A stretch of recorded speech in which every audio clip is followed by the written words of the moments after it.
السلام علیکم ورحمۃ اللہ۔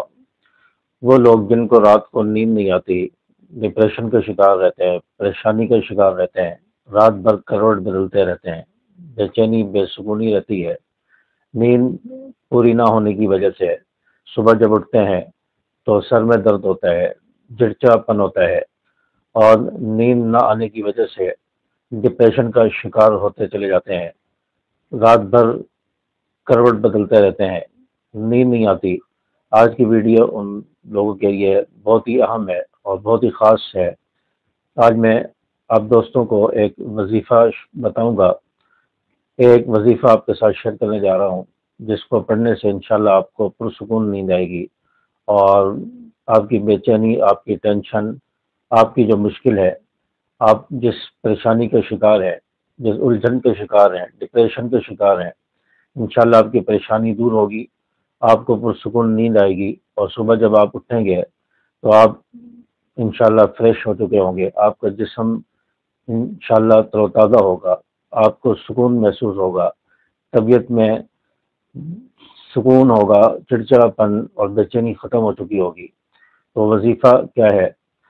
وظیفہ سننے سے پہلے سب سے پہلے آپ میرے اس چینل کو ضرور سبسکرائب کر لیں، اور سبسکرائب کے بٹن پر ابھی کلک کر دیں، اور آل بیل کے بٹن پر کلک کریں، اس کو پریس کریں، تاکہ میری ہر آنے والی ویڈیو کا نوٹیفیکیشن آپ کو ملتا رہے اور آپ ویڈیو دیکھ سکیں۔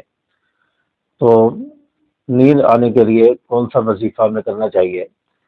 تو نیند آنے کے لیے سورۃ الکہف کی آیت ہے، جو سورۃ الکہف کے شروع میں 11 نمبر آیت ہے، فَضَرَبْنَا عَلَىٰ آذَانِهِمْ فِي الْكَهْفِ سِنِينَ عَدَدًا فَضَرَبْنَا عَلَىٰ آذَانِهِمْ فِي الْكَهْفِ سِنِينَ عَدَدًا۔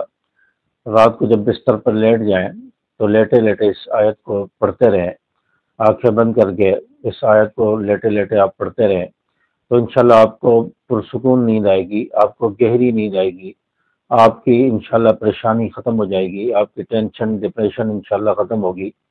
تو یہ سورۃ الکہف کی آیت ہے، شروع کی آیت ہے، 11 نمبر آیت ہے، فَضَرَبْنَا عَلَىٰ آذَانِهِمْ فِي الْكَهْفِ سِنِينَ عَدَدًا۔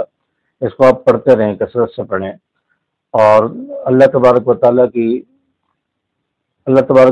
حکمت دیکھیں کہ اللہ تعالیٰ نے سورۃ کہف کے شروع میں نیند آنے کے لیے آیت نازل فرما دی، اور سورۃ الکہف کے آخر میں نیند سے بیدار ہونے کے لیے، اٹھنے کے لیے اللہ تعالیٰ نے آیتیں نازل فرما دی۔ سورۃ الکہف کی آخری 5 آیتیں وہ پڑھ کر انسان سو جائے تو صبح فجر میں اس کی آنکھ کھلے گی۔ تو اللہ تبارک و تعالیٰ نے کس طرح دونوں آیتیں ایک ہی صورت کے اندر رکھی ہیں، تو ان آیتوں کو پڑھنے کا، ان وظائف کو پڑھنے کا اپنا معمول بنا لیں۔ اس کے علاوہ بعض علماء نے سورۃ البقرہ کا پہلا رکوع اور سورۃ البقرہ کی آخری 2 آیتیں، آخری رکوع، اور سورۃ الحشر کا آخری رکوع، یہ بھی بتایا ہے کہ اس کو پڑھ کر انسان سوئے اور اس کو پڑھتا رہے تو انشاءاللہ اس کو نیند آ جائے گی۔ اور اسی طرح رات کو سوتے ہوئے آیت الکرسی کا اہتمام کریں، پوری رات حفاظت رہے گی۔ اور اسی طرح دعائیں پڑھ کر سوئیں، اور آپ صلی اللہ علیہ وسلم کی جو سنتیں ہیں اس پر عمل کر کے سوئیں، وضو کر کے سوئیں، دعائیں پڑھ کے سوئیں، دائمی کروٹ پہ سوئیں۔ تو اس طرح آپ سوئیں گے تو انشاءاللہ آپ کو پرسکون نیند آئے گی۔ امید ہے کہ بعد آپ کو سمجھ آئی ہوگی۔ ویڈیو کو لائک کریں، شیئر کریں۔ السلام علیکم ورحمۃ اللہ۔